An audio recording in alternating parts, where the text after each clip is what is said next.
देखो मेरा फातिया कई बार लिखा जा चुका है, थोड़े चैनल ते भी दूजे अखबारों से रोज़ अखबार से लिखा होंगे भी सुनील की बदल हो रही है, जिस दिन होगी तो पता लग जूगा। 2.5 ਸਾਲਾਂ ਦੇ ਵਿੱਚ ਕਦੀ ਸਿਸਟਮ ਯਾਦ ਨਹੀਂ ਆਇਆ ਕਿ ਹੁਣ ਪੰਜਾਬ ਦੀ ਸਿਆਸਤ ਦੇ ਵਿੱਚ ਸਿੱਧੂ ਯੁੱਗ ਦੀ ਸ਼ੁਰੂਆਤ ਕਾਂਗਰਸ ਦੇ ਵਿੱਚ ਹੋਣ ਜਾ ਰਹੀ ਹੈ। ਜੇ ਸਲਮਾਨ ਖਾਨ ਦੀਆਂ ਫਿਲਮਾਂ ਚੱਲ ਸਕਦੀਆਂ ਨੇ, ਰਾਹੁਲ ਗਾਂਧੀ ਦੀ ਸਿਆਸਤ ਕਿਉਂ ਨਹੀਂ ਚੱਲ ਸਕਦੀ ਇਸ ਉਮਰ 'ਚ? ਕੈਪਟਨ ਅਮਰਿੰਦਰ ਦਾ ਕਰਿਸ਼ਮਾ ਤਾਂ ਮੰਨਿਆ ਜਾਊਗਾ ਅਗਰ ਇਸ ਵਾਰ ਕੈਪਟਨ ਅਮਰਿੰਦਰ ਸਿੰਘ ਸਰਕਾਰ ਬਣਾ ਕੇ ਕਾਂਗਰਸ ਦੀ ਦਿਖਾ ਦੇਣ ਆਪਣੇ ਦਮ ਤੇ। ਨਾ ਰਵਨੀਤ ਬਿੱਟੂ ਆਪਣੇ ਦਮ ਤੇ ਜਿਤਾ ਸਕਦਾ ਹੈ, ਨਾ ਡਾਕਟਰ ਰਾਜਕੁਮਾਰ ਵੇਰਕਾ ਆਪਣੇ ਦਮ ਤੇ ਜਿਤਾ ਸਕਦੇ ਨੇ, ਨਾ ਪ੍ਰਤਾਪ ਬਾਜਵਾ ਆਪਣੇ ਦਮ ਤੇ ਜਿਤਾ ਸਕਦਾ ਹੈ। ਕੋਈ ਚਿਹਰਾ ਨਹੀਂ ਹੈ।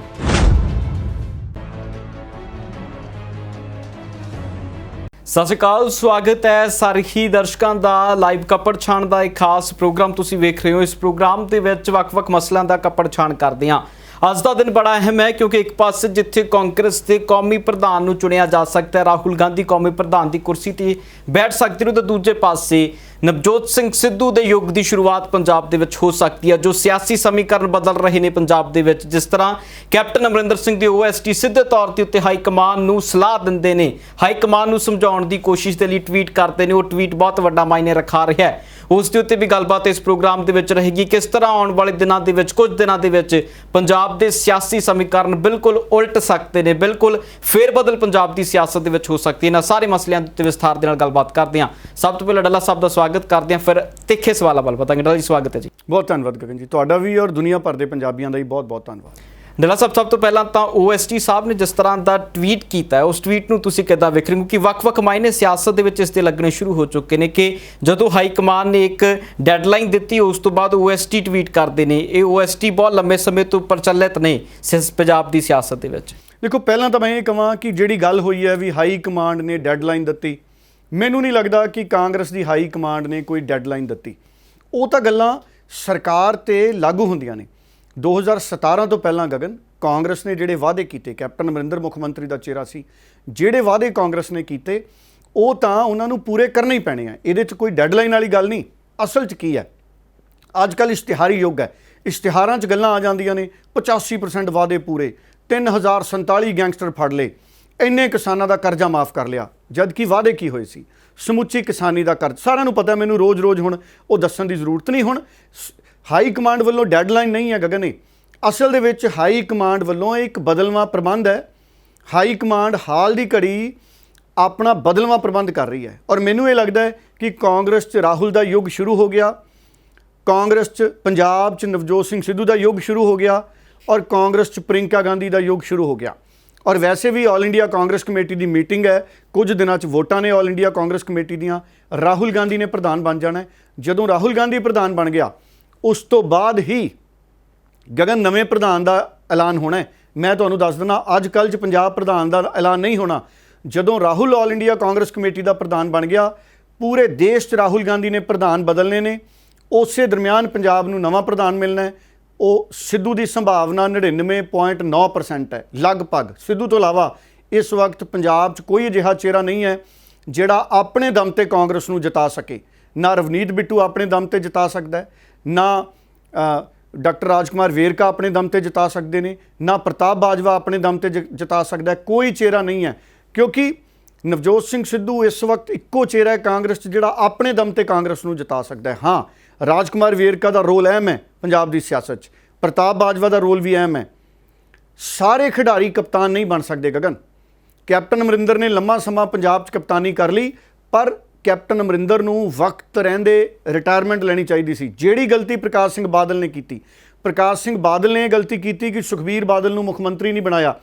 ਔਰ ਅਗਰ ਸੁਖਬੀਰ ਬਾਦਲ ਨੂੰ ਵਕਤ ਰਹਿੰਦੇ ਮੁੱਖ ਮੰਤਰੀ ਬਣਾਇਆ ਹੁੰਦਾ, ਕਿਉਂਕਿ ਉਹ ਗ੍ਰਹਿ ਮੰਤਰੀ ਤਾਂ ਬਣਾ ਹੀ ਦਿੱਤਾ ਸੀ, ਅਗਰ ਸੁਖਬੀਰ ਬਾਦਲ ਨੂੰ ਮੁੱਖ ਮੰਤਰੀ ਬਣਾ ਦਿੱਤਾ ਹੁੰਦਾ, ਉਹਦੇ ਨਾਲ ਸੁਖਬੀਰ ਨੂੰ ਇੱਕ ਮੌਕਾ ਸੀ ਆਪਣੀ ਕਾਬਲੀਅਤ ਨੂੰ ਸਾਬਤ ਕਰਨ ਦਾ। ਸੋ ਫੇਲ ਵੀ ਹੋ ਸਕਦਾ ਸੀ ਸੁਖਬੀਰ ਬਾਦਲ ਔਰ ਕਾਮਯਾਬ ਵੀ ਹੋ ਸਕਦਾ ਸੀ ਸੁਖਬੀਰ ਬਾਦਲ।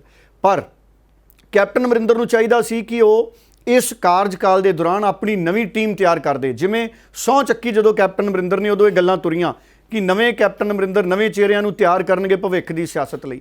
ਕੈਪਟਨ ਅਮਰਿੰਦਰ ਉਹਨਾਂ ਨੇ ਕਿਹਾ ਸੀ ਇਹ ਮੇਰੀ ਆਖਰੀ ਚੋਣ ਹੈ ਔਰ ਮੈਂ ਤੁਹਾਨੂੰ ਅੱਗੇ ਵੀ ਕਹਿੰਦਾ ਸੀ ਹਾਈ ਕਮਾਂਡ ਇਹਨਾਂ ਗੱਲਾਂ ਨੂੰ ਆਧਾਰ ਬਣਾਊਗੀ ਔਰ ਹਾਈ ਕਮਾਂਡ ਨੇ ਇਹ ਸਾਰੀਆਂ ਗੱਲਾਂ ਨੇ ਜਿਹੜੀਆਂ ਇਹ ਆਧਾਰ ਬਣਾਈਆਂ ਨੇ। ਇਸੇ ਕਰਕੇ ਕੈਪਟਨ ਅਮਰਿੰਦਰ 2022 ਦਾ ਚਿਹਰਾ ਨਹੀਂ ਹੋਣਗੇ ਕਾਂਗਰਸ ਦੇ ਵਿੱਚ। ਇਹ ਹੋ ਸਕਦਾ ਹੈ ਕਿ ਨਵਜੋਤ ਸਿੰਘ ਸਿੱਧੂ ਨੂੰ ਪ੍ਰਧਾਨ ਬਣਾ ਕੇ ਕਾਂਗਰਸ ਪਾਰਟੀ ਕਵੇ ਕਿ ਅਸੀਂ ਕਿਸੇ ਦੇ ਚਿਹਰੇ ਤੇ 2022 ਨਹੀਂ ਲੜਨਾ, ਪਰ ਕਾਂਗਰਸ ਅਜਿਹਾ ਵੀ ਨਹੀਂ ਕਰੂਗੀ ਗਗਨ। ਰਾਹੁਲ ਔਰ ਪ੍ਰਿੰਕਾ ਗਾਂਧੀ ਸਿੱਧੂ ਦੇ ਚਿਹਰੇ ਤੇ ਲੜਨਗੇ, ਹੋਰ ਉਹਨਾਂ ਕੋਲੇ ਕੋਈ ਰਾਹ ਨਹੀਂ ਹੈ। ਭਵਿੱਖ ਦੀ ਸਿਆਸਤ ਉਹਨਾਂ ਨੇ ਕਰਨੀ ਹੈ। ਔਰ ਰਾਜਸਥਾਨ 'ਚ ਜਿਹੜੇ ਸਚਿਨ ਪਾਇਲਟ ਨੂੰ ਵੀ ਤਾਕਤ ਮਿਲਣੀ ਹੈ ਜਿਸ ਦਿਨ ਰਾਹੁਲ ਗਾਂਧੀ ਪ੍ਰਧਾਨ ਬਣ ਗਿਆ। ਔਰ ਪ੍ਰਿੰਕਾ ਗਾਂਧੀ ਨੂੰ ਵੀ ਇਹਨਾਂ ਚੋਣਾਂ ਦੇ ਵਿੱਚ ਕੋਈ ਵੱਡਾ ਅਹੁਦਾ ਮਿਲੂਗਾ। ਉੱਤਰ ਪ੍ਰਦੇਸ਼ ਦੀਆਂ ਚੋਣਾਂ ਤੋਂ ਪਹਿਲਾਂ ਪੰਜਾਬ 'ਚ ਰਾਹੁਲ ਔਰ ਪ੍ਰਿੰਕਾ ਆਪਣਾ ਪ੍ਰਭਾਵ ਦੇਣਗੇ ਨਵਜੋਤ ਸਿੰਘ ਸਿੱਧੂ ਨੂੰ ਅੱਗੇ ਰੱਖ ਕੇ। ਔਰ ਕਾਂਗਰਸ ਦੇ ਨਵੀਨੀਕਰਨ ਦਾ ਕੰਮ ਮੈਂ ਕਹੂੰਗਾ ਇੱਕ ਤਰੀਕੇ ਨਾਲ ਸ਼ੁਰੂ ਹੋਇਆ। ਜਿਹੜਾ ਅੰਕਿਤ ਬਾਂਸਲ ਦੇ ਟਵੀਟ ਦੀ ਗੱਲ ਕਰਦੇ ਹੋ, ਅੰਕਿਤ ਬਾਂਸਲ ਦਾ ਟਵੀਟ ਮੈਂ ਪੜ੍ਹ ਰਿਹਾ ਸੀ, ਕਹਿੰਦੇ this is the same high command which after undermining Captain Amrinder Singh's persona had kept the party out of power from Punjab for 10 long years. Who revived Congress in Punjab? Captain Amrinder Singh is Congress in Punjab. देखो ये अंकित बांसल होनी उन्होंने OSD आ पिछे जो रौला भी अंकित बांसल उन्होंने बहुत पिया सी है ना, वो निबड़ गया होना मेरा ख्याल। मैं जानता नहीं अंकित बांसल नूं, मैं नाम ही सुनिया अंकित बांसल का।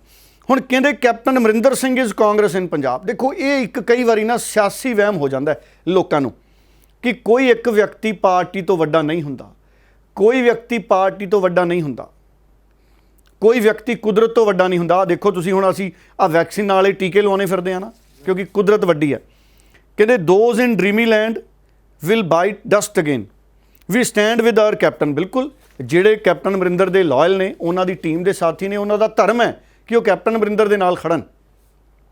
ਹੁਣ ਪਰ कैप्टन अमरिंदर ਸਿੰਘ ਇਜ਼ ਕਾਂਗਰਸ ਇਨ ਪੰਜਾਬ, ਇਹ ਗੱਲ ਨਾਲ ਮੈਂ ਸਹਿਮਤ ਨਹੀਂ। ਪਿਛਲੀ ਵਾਰੀ ਜਿਹੜੀ ਸਰਕਾਰ ਬਣੀ ਹੈ ਉਹ ਆਮ ਆਦਮੀ ਪਾਰਟੀ ਦੀਆਂ ਗਲਤੀਆਂ ਕਰਕੇ ਬਣੀ ਹੈ। कैप्टन अमरिंदर ਦਾ ਕਰਿਸ਼ਮਾ ਤਾਂ ਮੰਨਿਆ ਜਾਊਗਾ ਅਗਰ ਇਸ ਵਾਰ कैप्टन अमरिंदर ਸਿੰਘ ਸਰਕਾਰ ਬਣਾ ਕੇ ਕਾਂਗਰਸ ਦੀ ਦਿਖਾ ਦੇਣ ਆਪਣੇ ਦਮ ਤੇ, ਫਿਰ ਤਾਂ ਮੰਨ ਸਕਦੇ ਹਾਂ। ਇਹ ਸਿਆਸਤ ਹੈ, ਇਹ ਸਿਆਸਤ ਹੈ। ਸੋ ਇਹ ਠੀਕ ਹੈ, ਅੰਕਿਤ ਬਾਂਸਲ ਹੋਣੀ ਉਹਨਾਂ ਦੇ OSD ਨੇ, ਮੈਨੂੰ ਪਤਾ ਲੱਗਿਆ, ਤੇ ਉਹਨਾਂ ਦੇ ਨਾਲ ਨੇ ਨੌਜਵਾਨ ਨੇ। ਬਿਲਕੁਲ ਬਾਂਸਲ ਸਾਹਿਬ, ਤੁਸੀਂ ਇਹ ਚੀਜ਼ ਜਿਹੜੀ ਲਿਖੀ ਹੈ ਤੁਸੀਂ ਬਿਲਕੁਲ ਆਪਣੇ ਪੱਧਰ ਦੇ ਉੱਤੇ ਸਹੀ ਲਿਖੀ ਹੈ। ਤੁਹਾਡੀ ਜਗ੍ਹਾ ਮੈਂ ਹੁੰਦਾ ਸ਼ਾਇਦ ਮੈਂ ਇਹੀ ਲਿਖਦਾ, ਪਰ ਪੰਜਾਬ ਵੱਖਰੀ ਤਰ੍ਹਾਂ ਨਾਲ ਸੋਚਦਾ, ਆਮ ਲੋਕ ਵੱਖਰੀ ਤਰ੍ਹਾਂ ਨਾਲ ਸੋਚਦੇ ਨੇ। ਡਿਫਰੈਂਸ ਆਫ ਓਪੀਨੀਅਨ ਹਮੇਸ਼ਾ ਡੈਮੋਕ੍ਰੇਸੀ ਦੇ ਵਿੱਚ ਮਾਇਨੇ ਰੱਖਦਾ ਹੈ। ਔਰ ਜਿਹੜੇ ਅੱਜ ਜਿਹੜੀਆਂ ਗੱਲਾਂ ਚੱਲ ਰਹੀਆਂ ਨੇ, ਮੈਂ ਦੇਖ ਰਿਹਾ ਸੀ ਕਈ ਟੈਲੀਵਿਜ਼ਨ ਚੈਨਲ, ਕਈ ਕਹਿੰਦੇ ਵੀ कैप्टन अमरिंदर ਨਾਰਾਜ਼ ਹੋ ਕੇ ਮੁੜ ਕੇ ਆ ਗਿਆ। ਦੇਖੋ ਗੱਲ ਬੜੀ ਹੈਰਾਨੀ ਵਾਲੀ ਹੈ।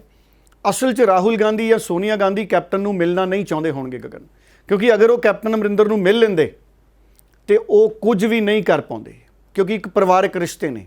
ਮੈਂ ਤੁਹਾਨੂੰ ਅੱਗੇ ਵੀ ਕਹਿੰਦਾ कैप्टन अमरिंदर ਰਾਹੁਲ ਗਾਂਧੀ ਦੇ ਲਈ ਚਾਚੇ ਦੀ ਤਾਏ ਦੀ ਹੈਸੀਅਤ ਰੱਖਦਾ ਹੈ, ਚਾਚਾ ਜੀ ਨਹੀਂ ਤਾਏ ਦੀ ਹੈਸੀਅਤ ਰੱਖਦਾ ਹੈ, ਕਿਉਂਕਿ ਉਹਨਾਂ ਦੇ ਪਿਤਾ ਜੀ ਦੇ ਦੋਸਤ ਨੇ कैप्टन अमरिंदर ਸਿੰਘ। ਇਸ ਕਰਕੇ ਸਿਆਸਤ ਆਪਣੀ ਥਾਂ ਹੈ, ਨਿੱਜੀ ਰਿਸ਼ਤੇ ਆਪਣੀ ਥਾਂ ਹੈ। ਇਸੇ ਕਰਕੇ ਰਾਹੁਲ ਗਾਂਧੀ ਔਰ ਪ੍ਰਿੰਕਾ ਗਾਂਧੀ ਨਹੀਂ ਮਿਲੇ ਹੋਣੇ। ਇਹ ਵੀ ਹੋ ਸਕਦਾ ਕਿ ਉਹ ਮਿਲਣਾ ਚਾਹੁੰਦੇ ਹੋਣ, ਹਜੇ ਵਕਤ ਨਾ ਬਣਿਆ ਹੋਵੇ ਤੇ कैप्टन अमरिंदर ਆ ਗਏ ਕਿ ਮੈਨੂੰ ਤੀਜਾ ਦਿਨ ਹੈ ਵੀ ਮੈਂ 3 ਦਿਨ ਤੋਂ ਵੱਧ ਇੰਤਜ਼ਾਰ ਨਹੀਂ ਕਰ ਸਕਦਾ। कैप्टन अमरिंदर ने महसूस किया होना भी राहुल गांधी हर लीडर नूं मिल रहे हैं।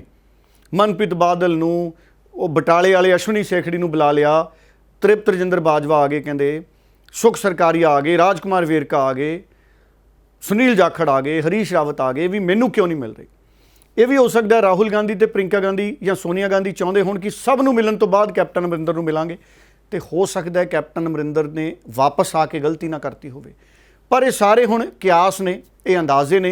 हकीकत यह है भी कैप्टन अमरिंदर उन्होंने नहीं मिले, वो कैप्टन अमरिंदर नहीं मिले। इस करके जिहड़ियां स्थितियां ने, देखो अगर राहुल गांधी मिलना चाहते होंदे कैप्टन अमरिंदर नूं और उन्होंने लगता होंदा कि कैप्टन अमरिंदर सिंह चले गए, असीं तां उन्होंने मिलना सी, वो ट्वीट कर सकते सी। उन्होंने कोई ट्वीट नहीं किया ऑल इंडिया कांग्रेस कमेटी वालों, राहुल गांधी की टीम वालों कोई ट्वीट नहीं आया। हकीकत यह है कि मन मुटाव बहुत ज़्यादा वध गया गगन। कांग्रेस हाई कमांड वखरा सोच रही है, कैप्टन अमरिंदर वखरा सोच रहे हैं। कैप्टन अमरिंदर मैनू लगता है कि प्रैस कॉन्फ्रेंस तो करनगे एक अद्धे दिन दे विच, पर कैप्टन अमरिंदर अपने भविख की सियासत नूं नवें सिरों तय करनगे अगर उन्होंने सियासत करनी है। अगर कैप्टन अमरिंदर नूं लगदा भी मैं अगे भी चोणां लड़नियां ने, तो कैप्टन अमरिंदर बदलवां प्रबंध जरूर अपने दिमाग च कर रहे होणगे और अगले 10, 15, 20 दिनों के कैप्टन अमरिंदर की पोलीटिकल रणनीति सानू नज़र आउण लग जानी है। अबला तो 2-3 दिनों ही नज़र आउण लग जानी है। और इस तरह राहुल गांधी, प्रियंका गांधी, नवजोत सिद्धू, इन्हां दी रणनीति भी अगले कुछ दिनों नज़र आउण लग जानी है। सारे लीडर जिहड़े मिल के आए ने, जिवें खास तौर पर हरीश रावत कहते भी 7-10 जुलाई तक पूरा मसला हल हो जाऊगा। ਕਾਂਗਰਸ ਦੇ ਇਸ ਰੌਲੇ ਦਾ। ਹਰੀਸ਼ ਰਾਵਤ ਦੀ ਗੱਲ ਸੁਣਨੀ ਬੜੀ ਜ਼ਰੂਰੀ ਹੈ। ਜਦੋਂ ਨਵਜੋਤ ਸਿੰਘ ਸਿੱਧੂ ਤੇ ਕਾਰਵਾਈ ਦੀ ਗੱਲ ਹੋਈ ਤੇ ਉਹਨਾਂ ਨੇ ਕਾਰਵਾਈ ਦੀ ਗੱਲ ਨਹੀਂ ਕੀਤੀ। ਉਹ ਕਹਿੰਦੇ ਮੈਂ ਬਿਆਨ ਮੰਗਾਏ ਨੇ ਸਿੱਧੂ ਦੇ।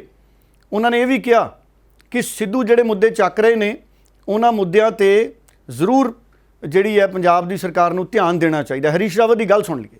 उनसे कहा है कि आप इन पर अमल करवाइए और वो समय सीमा जो बातचीत में उभर करके आई है उसी के आधार पर तय करना है। कितनी समय सीमा है वो? जैसे बरगाड़ी वाला इश्यू है और क्योंकि वो एक भावनात्मक मुद्दा है और हम पंजाब की जनता की भावनाओं का पूरा सम्मान करते हैं और यथासंभव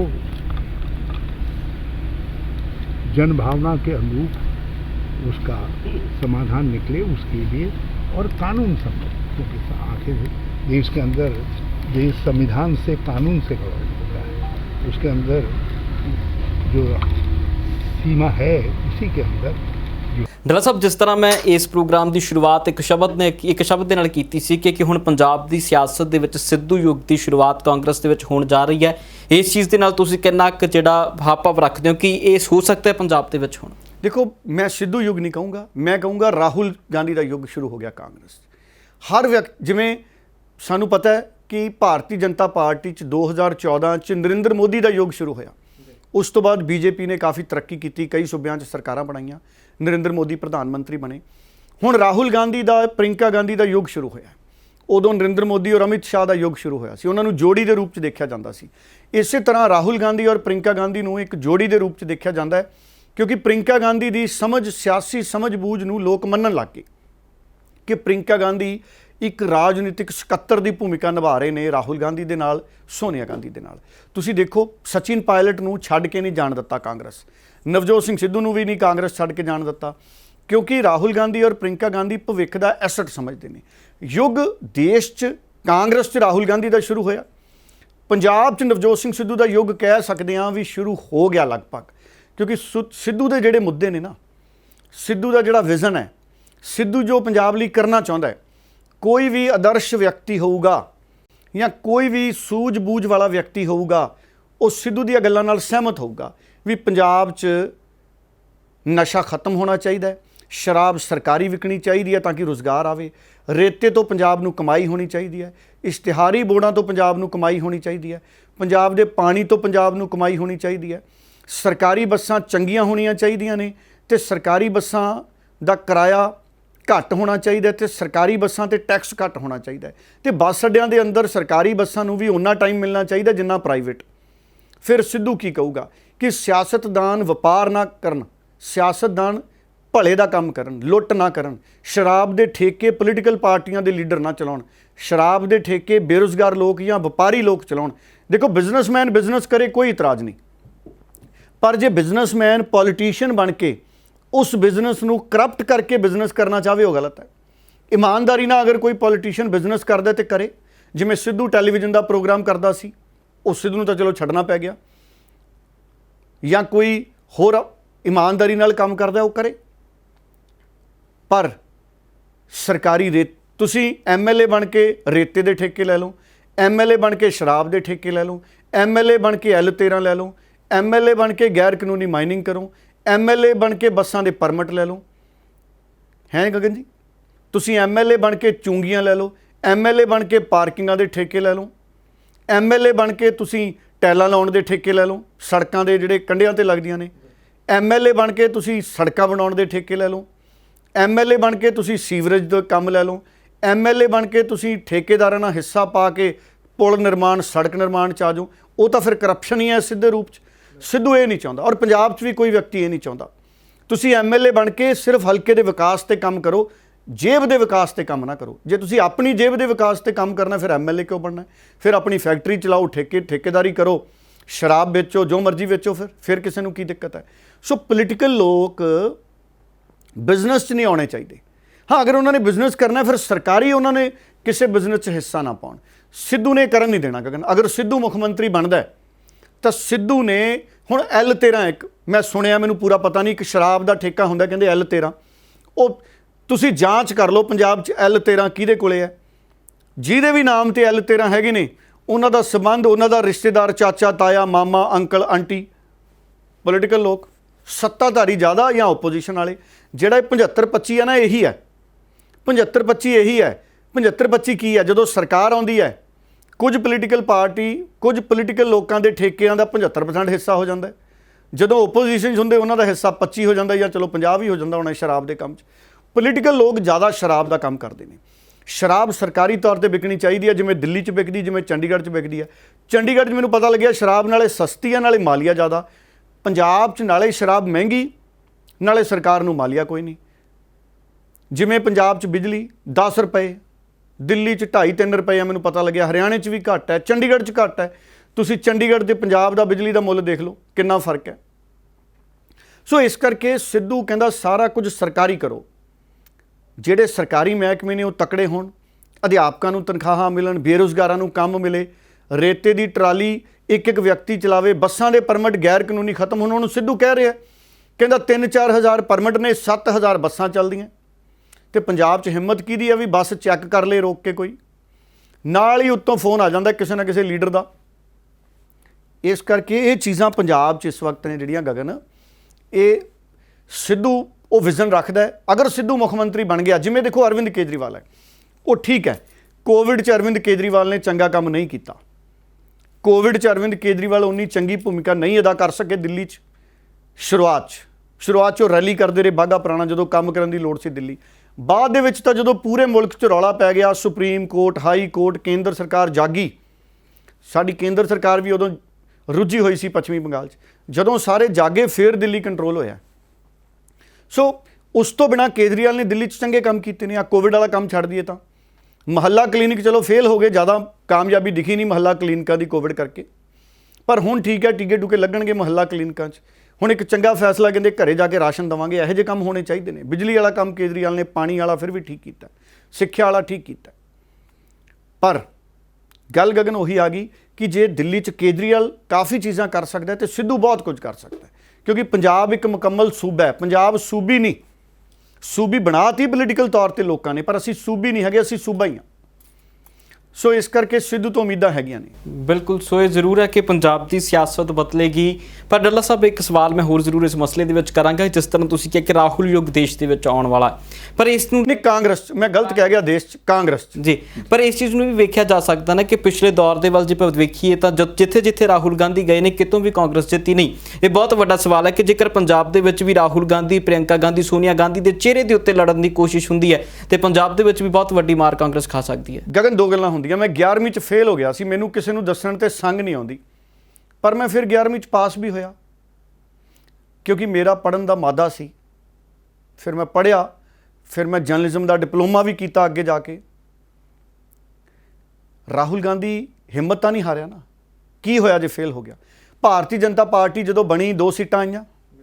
ਬੀਜੇਪੀ ਦੀ ਬਹੁਮਤ ਸਰਕਾਰ ਕਦੋਂ ਆ ਕੇ ਬਣੀ? ਕਿੱਡੇ ਲੋਕਾਂ ਨੇ ਜ਼ੋਰ ਲਾਇਆ। ਲਾਲ ਕ੍ਰਿਸ਼ਨ ਅਡਵਾਨੀ ਨੇ ਜ਼ਿੰਦਗੀ ਲਾਤੀ, ਮੁਰਲੀ ਮਨੋਹਰ ਜੋਸ਼ੀ ਨੇ ਜ਼ਿੰਦਗੀ ਲਾਤੀ। ਉਸ ਤੋਂ ਬਾਅਦ ਕਿਤੇ ਜਾ ਕੇ ਨਰਿੰਦਰ ਮੋਦੀ ਹੁਣੇ ਸੱਤਾ ਦਾ ਸੁੱਖ ਭੋਗ ਰਹੇ ਨੇ। ਮਿਹਨਤ ਨਰਿੰਦਰ ਮੋਦੀ ਨੇ ਵੀ ਕੀਤੀ ਹੈ। ਹੋਰ ਬੜੇ ਨੇ ਲੋਕ ਬੀਜੇਪੀ 'ਚ, ਮੈਨੂੰ ਨਾਮ 3-4 ਯਾਦ ਹੈ ਮੋਟੇ-ਮੋਟੇ। ਕਾਂਗਰਸ 'ਚ ਰਾਹੁਲ ਗਾਂਧੀ ਨੇ ਜੇ 10 ਸਾਲ 'ਚ ਕਾਂਗਰਸ ਨਹੀਂ ਜਿੱਤ ਸਕਿਆ ਰਾਹੁਲ ਗਾਂਧੀ, ਤਾਂ ਕੀ ਹੋ ਗਿਆ? ਰਾਹੁਲ ਗਾਂਧੀ ਨੇ ਹਜੇ 51ਵਾਂ ਜਨਮ ਦਿਨ ਮਨਾਇਆ। 51 ਸਾਲਾਂ ਦਾ ਰਾਹੁਲ ਗਾਂਧੀ। ਮੇਰਾ ਖਿਆਲ ਸਲਮਾਨ ਖਾਨ ਤੋਂ ਛੋਟਾ ਹੀ ਹੋਣਾ 2-3 ਸਾਲ। ਜੇ ਸਲਮਾਨ ਖਾਨ ਦੀਆਂ ਫਿਲਮਾਂ ਚੱਲ ਸਕਦੀਆਂ ਨੇ, ਰਾਹੁਲ ਗਾਂਧੀ ਦੀ ਸਿਆਸਤ ਕਿਉਂ ਨਹੀਂ ਚੱਲ ਸਕਦੀ ਇਸ ਉਮਰ 'ਚ? 51 ਸਾਲ ਕੀ ਹੁੰਦਾ? ਹੁਣ ਸਵਾਲ ਇਹ ਹੈ ਕਿ ਰਾਹੁਲ ਵੀ ਹੌਲੀ ਹੌਲੀ ਪੋਲੀਟੀਕਲ ਮੈਚੁਰਿਟੀ ਹਾਸਲ ਕਰ ਰਿਹਾ। ਰਾਹੁਲ ਗਾਂਧੀ ਹਜੇ ਤੱਕ ਅੰਕਲਾਂ ਤੋਂ, ਤਾਇਆਂ ਤੋਂ, ਚਾਚਿਆਂ ਤੋਂ ਬਾਹਰ ਨਹੀਂ ਸੀ ਆਇਆ। ਅੰਕਲ ਹੋਣਾ, ਤਾਇਆ ਹੋਣਾ, ਚਾਚਾ ਹੋਣਾ ਕਿਸੇ ਦੇ ਚੰਗੀ ਗੱਲ ਹੈ, ਮਾਣ ਵਾਲੀ ਗੱਲ ਹੈ, ਪਰ ਅਗਰ ਤਾਇਆ ਤੇ ਚਾਚਾ ਆਪਣੇ ਭਤੀਜੇ ਨੂੰ ਤਰੱਕੀ ਨਾ ਕਰਨ ਦੇਣ, ਆਪਣੀ ਫੈਸਲੇ ਉਹਦੇ ਤੇ ਥੋਪਣ, ਫਿਰ ਉਹ ਗੱਲ ਨਹੀਂ ਚੱਲਦੀ। ਤੇ ਹੁਣ ਰਾਹੁਲ ਇਸੇ ਕਰਕੇ ਅਸਤੀਫਾ ਦੇ ਗਿਆ ਸੀ ਵੀ ਤੁਸੀਂ ਚਲਾ ਲਓ, ਕਾਂਗਰਸ ਚੁਣ ਲਓ, ਪ੍ਰਧਾਨ ਮੈਂ ਨਹੀਂ ਬਣਨਾ। ਹੁਣ ਤਾਇਆ, ਚਾਚਿਆਂ, ਅੰਕਲਾਂ ਤੋਂ ਪ੍ਰਧਾਨ ਨਹੀਂ ਲੱਭਿਆ ਕਾਂਗਰਸ ਦਾ। ਇਹ ਮੈਂ ਪਹਿਲੀ ਪਾਰਟੀ ਦੇਖੀ ਹੈ ਕਾਂਗਰਸ ਦੀ, ਵੱਡੇ ਲੀਡਰ ਕਾਂਗਰਸ 'ਚ, ਸਿਆਣੀ ਉਮਰਾਂ ਦੇ ਲੀਡਰ ਜਿਹੜੇ ਆਪਣੇ ਆਪ ਨੂੰ ਕਹਿੰਦੇ ਵੀ ਅਸੀਂ ਬਹੁਤ ਤਕੜੇ ਟਕਸਾਲੀ ਕਾਂਗਰਸੀ ਹਾਂ। ਆ ਜਿਵੇਂ ਕਾਂਗਰਸ 'ਚ ਪੰਜਾਬ ਵਾਲੇ ਕਈ ਕਹਿੰਦੇ ਆ ਨਾ ਵੀ ਟਕਸਾਲੀ ਪਰਿਵਾਰ 'ਚੋਂ ਹੋਣਾ ਚਾਹੀਦਾ ਜੀ ਪੰਜਾਬ ਦਾ ਪ੍ਰਧਾਨ। ਤੇ ਟਕਸਾਲੀਆਂ ਨੂੰ ਕਾਂਗਰਸ ਦਾ ਪ੍ਰਧਾਨ ਤਾਂ ਲੱਭਿਆ ਨਹੀਂ, ਉੱਥੇ ਤਾਂ ਫਿਰ ਗੋਡੇ ਝੁੱਕ ਕੇ ਜਾ ਕੇ ਵੀ ਰਾਹੁਲ ਗਾਂਧੀ ਤੋਂ ਇਲਾਵਾ ਜੀ ਕੋਈ ਨਹੀਂ ਬਣ ਸਕਦਾ। ਤੇ ਰਾਹੁਲ ਗਾਂਧੀ ਹੁਣ ਸ਼ਰਤਾਂ ਤੇ ਆ ਰਿਹਾ ਵੀ ਫਿਰ ਤੁਸੀਂ ਮੇਰੇ ਕੰਮ 'ਚ ਦਖਲ ਨਹੀਂ ਦੇਣਾ। ਆ ਜੋ ਕੁਝ ਹੁਣ ਹੋ ਰਿਹਾ ਪੰਜਾਬ 'ਚ ਗਗਨ, ਇਹ ਕਿਉਂ ਹੋ ਰਿਹਾ? ਕਿਉਂਕਿ ਰਾਹੁਲ ਗਾਂਧੀ ਨੇ ਕੰਟਰੋਲ ਆਪਣੇ ਹੱਥ 'ਚ ਲੈ ਲਿਆ, ਕਿਸੇ ਦੀ ਨਹੀਂ ਚੱਲ ਰਹੀ।